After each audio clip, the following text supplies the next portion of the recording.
बाप की बहन बहू बेटा की सास लगे भौजाई, 6 महीना को गर्भ पेट में बाप से करत लड़ाई। नमस्कार दोस्तों, आज मैं इस पहेली का अर्थ आपको बताने जा रहा हूं। बाप की बहन बहू बेटा की सास लगे भौजाई। दोस्तों, मैं ये अच्छी तरह से जानता हूं कि आदमी चाहे कुछ भी करे पर कुछ लोग उसमें कमियां ढूंढ ही लेते हैं।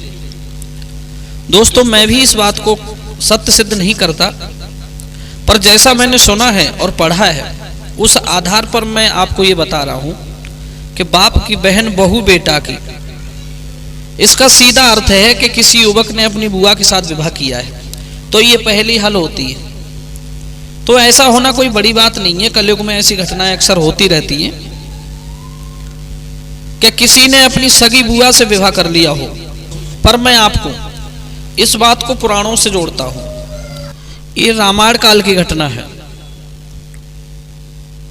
दोस्तों, जैसा कि आप सभी जानते हैं कि माता सीता की उत्पत्ति पृथ्वी से हुई थी, जो भगवान श्री राम का वर्ण करके महाराज दशरथ की पुत्र वधू बनी थी, और महाराज दशरथ की उत्पत्ति भी पृथ्वी से हुई थी,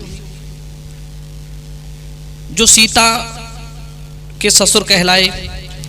तो देखा जाए तो सीता और दशरथ वर्ण संकर थे, परंतु जिस राजा ने उनका पालन किया, अपना नाम और गोत्र दिया, वही उनके असली पिता कहलाए।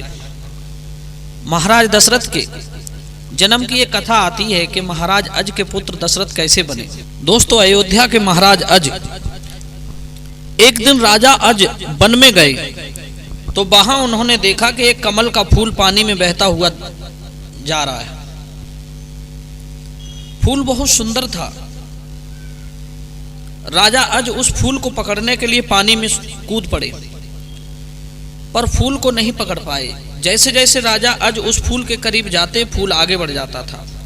तभी आकाशवाणी हुई कि राजन, आप निसंतान हो, इसलिए इस फूल को नहीं पकड़ पाओगे। राजा घर वापस आ गए। उन्हें बहुत दुख हुआ। इधर भगवान शिव ने धर्मराज को कहा कि इस राजा को संतान प्रदान करो। धर्मराज ब्राह्मण बनकर सरयू के तट पर आए और वहां रहने लगे। तब एक दिन राजा अज के दरबार में धर्मराज ब्राह्मण के वेश में गए।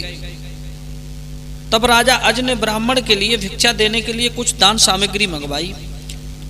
तब ब्राह्मण ने कहा, राजन, जो कुछ आप मुझे दे रहे हो ये सारी संपत्ति प्रजा की है। तुम्हारे पास कुछ हो तो उसमें से कुछ मुझे दो। तब राजा ने अपने गले का हार ब्राह्मण को दिया। ब्राह्मण ने इनकार करते हुए कहा, राजन, इस पर भी प्रजा का ही अधिकार है, क्योंकि राजा के पास जो कुछ होता है वो सब प्रजा का होता है। तुम्हारे पास तुम्हारा जो कुछ हो भिक्षा में हमें वो दीजिए। तब राजा ने कहा, ब्राह्मण देव, इस तरह से तो मेरे पास मेरा कुछ भी नहीं है। ब्राह्मण कहने लगे, तो ठीक है, हम वापस चले जाते हैं। राजा बहुत दुखी हुआ, क्योंकि उनके यहाँ पहली बार कोई निराश होकर गया था। दोस्तों, रात्रि में राजा अज ने वेश बदलकर पैसा कमाने के लिए नगर में चले गए। तब उन्होंने एक लोहार को देखा और उसके यहाँ काम मांग लिया। पूरी रात महाराज अज घन चलाते रहे। तब उन्हें मजदूरी का 1 टका मिला। सुबह होते ही महाराज अज सरयू के तट पर उसी ब्राह्मण के घर पहुंच गए, जो दरबार से खाली हाथ लौट आया था। तब देखा घर में ब्राह्मण देव तो थे नहीं, उनकी पत्नी थी। तब राजा ने कहा, देवी, मेरा नाम अज है। कल मैं ब्राह्मण देव को कुछ दान नहीं दे पाया, सो आज लेकर आया हूं। दोस्तों, ब्राह्मणी ने जैसे ही वो 1 टका देखा तो झुंझला कर उस टके को जमीन पर फेंकवा दिया। इधर अज के जाने के बाद ब्राह्मण देव लौट कर आए। उन्होंने अपनी ब्राह्मणी से पूछा कि कोई आया था क्या? तो ब्राह्मणी ने बताया, हाँ, 1 टका देकर यहाँ का राजा गया है। जिसे फेंकते हुए ब्राह्मणी ने ब्राह्मण को बताया तो वो टका जमीन पर गिरते ही जमीन में समा गया। तब ब्राह्मण ने उस टके को निकालने के लिए धरती खोदना शुरू कर दिया। तो देखा उसी जगह से पृथ्वी से एक एक करके 9 स्वर्ण रथ निकले और आकाश की ओर चले गए। फिर जमीन से एक और 10वां रथ निकला, जिस पर एक बालक बैठा हुआ था। वो रथ वहीं रुक गया। ब्राह्मण ने उस बालक को लिया और महाराज अज को दे दिया। उसी दिना से महाराज अज उस बालक के पिता बन गए। दोस्तों, इस हिसाब से सीता भी पृथ्वी से निकली और महाराज दशरथ, तो ये नाते में बहन भाई होना चाहिए। पर उन्हीं के पुत्र श्री राम की भार्या बनकर आई माता सीता, तो वो ससुर हो गए।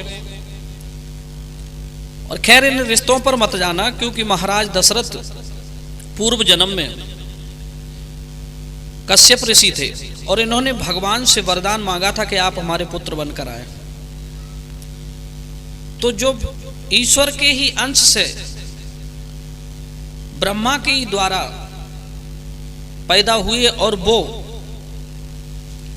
जो सारे संसार का ईश्वर है वो स्वयं उनका पुत्र बनकर आता है, तो इसमें कोई बड़ी बात नहीं।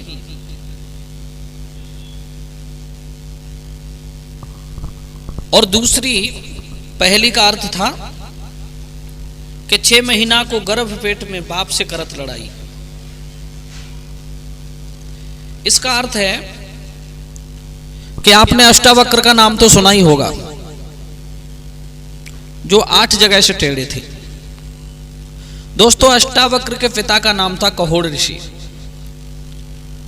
और इनकी पत्नी सुजाता के गर्भ में जब अष्टावक्र जी पल रहे थे, तो एक दिन कहोड़ ऋषि वेद पाठ कर रहे थे और वेद पाठ करते समय उनसे कुछ मंत्र गलत हो गए। तो मां के उदर से ही अष्टावक्र ने कहा, पिताजी आप वेद पाठ गलत कर रहे हैं। तो ये देखकर पिता को बड़ा क्रोध आया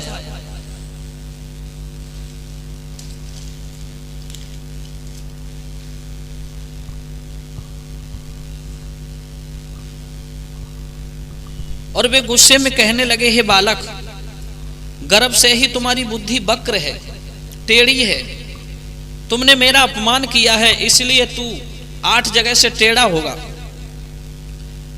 दोस्तों, इसीलिए उस बालक का नाम अष्टावक्र पड़ा,